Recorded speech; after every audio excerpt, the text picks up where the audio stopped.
According to the State Emergency Service, a fire broke out at Artemsil plant in Soledar after the July 25 shelling. Shelling of Artemsil state enterprise grounds resulted in a fire in a warehouse, the service reports. The rescuers put out the fire a few hours later. No casualties are reported. On July 25, the Russian forces kept shelling the municipalities on the border of Donetsk and Luhansk regions. They used all available types of weapons. The Ukrainian military repelled 4 offensives, said Serhiy Haidai, the head of Luhansk Regional Military Administration.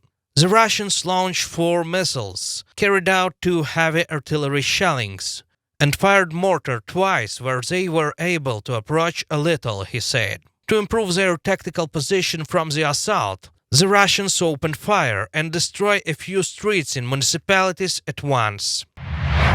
The invaders are building precast concrete high-rises, having 266 apartments in Primorsky district in Mariupol. Petro Andrushenko, advisor to Mariupol mayor, posted on his Telegram channel. Concrete boxes are put on top of one another, concrete bricks without fixation. There are hand-wide gaps. 1 cage is meant for 1 family. 266 apartments in total for 600-700 people, Mr. Andrushenko said. He added that the buildings will not have any heating.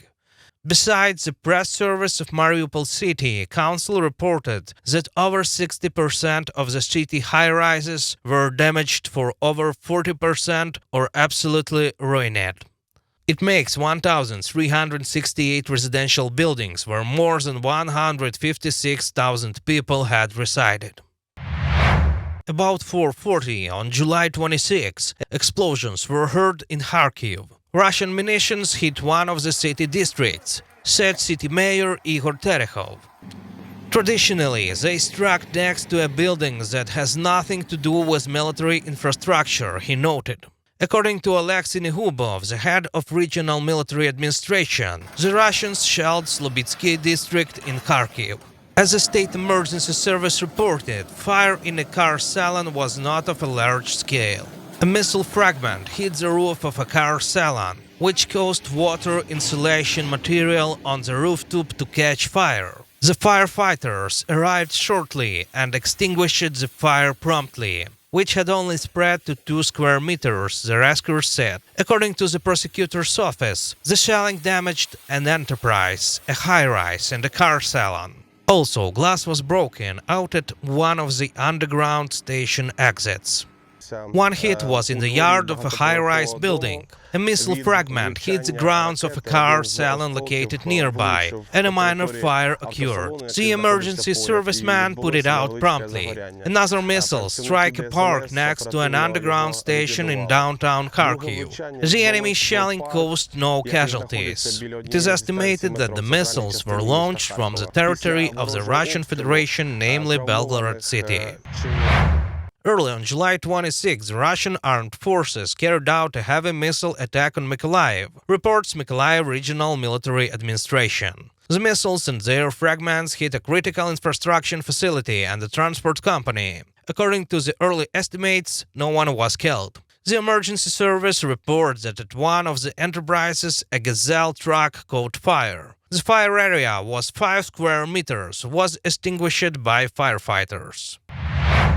The Russians tried to hit a critical infrastructure facility in Odesa. Odesky District State Administration reported about 1 injured person. The missile hit the village of one of the amalgamated Hromada of Odesky District. Morning, an ordinary village of Zatoka. People rested and lived here, just lived. No bases, no troops. The terrorists from the Russian Federation just wanted to shoot. They will be responsible for everything. Everyone, every liberator who destroys our lives. Volodymyr Zelensky, president of Ukraine, wrote on his Instagram page.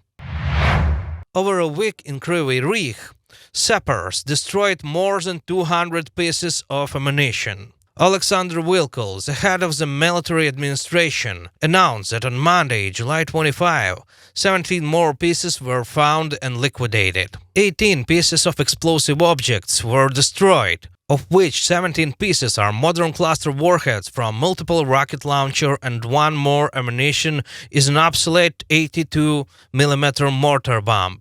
It was wrote on the Facebook page of the State Emergency Service Department of the Dnipropetrovsk region.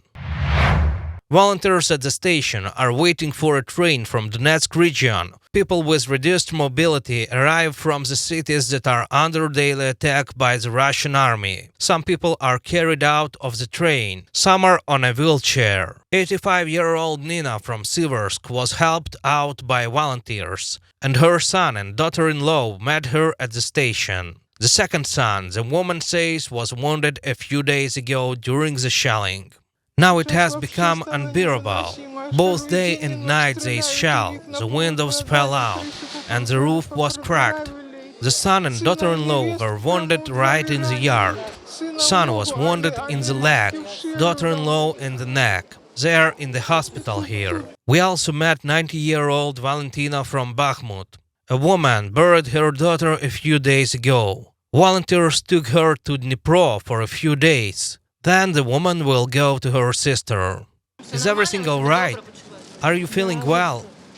Yes, and who are you? I am a volunteer. I was told that the volunteers will take care of me. They will place me and host somewhere and feed me. Dementia is such a disease and not everyone understands where they are being taken. Most of the people are recumbent and they have to be transported and fed and changed. And we do everything in this train. 7 elderly people with reduced mobility came to Dnipro. Volunteers put people whom no one met at the station into the cars and take them to the shelter, where people with disabilities are placed. They call us asking for help. They tell us the address, the condition of the person, and our crews come and pick them up. We also cooperate with other organizations that evacuate people. First, the displaced people are registered, then they are fed. People are accommodated in such rooms. Natalia from Soledar will spend the night here for the first time today. She is unpacking. 2:30 a.m. the grandson's apartment was burned down. A bomb exploded near the neighboring house. The water pipe is all broken. It will not be repaired. He has to carry water 300 meters to the 5th floor. Water and war finished me off. I lived in the basement. It was cold, but I didn't feel hungry. My church helped us. Today, 123 people live here. The center is designed for 150 people. Most of them are elderly people with disabilities. Migrants are fed 3 times a day. Insulin-dependent people 5 times a day. Now, it is very rare when people stay with us for 3 days and leave. Usually it's either an overnight stay or it's been over a month, because there is nowhere to go and nowhere to host them. Either the documents are not completed and they are not accepted at homes for the elderly or relatives do not want to take them. People are brought here every night from different cities of Donetsk region and they settle in without documents. The center employs 36 people.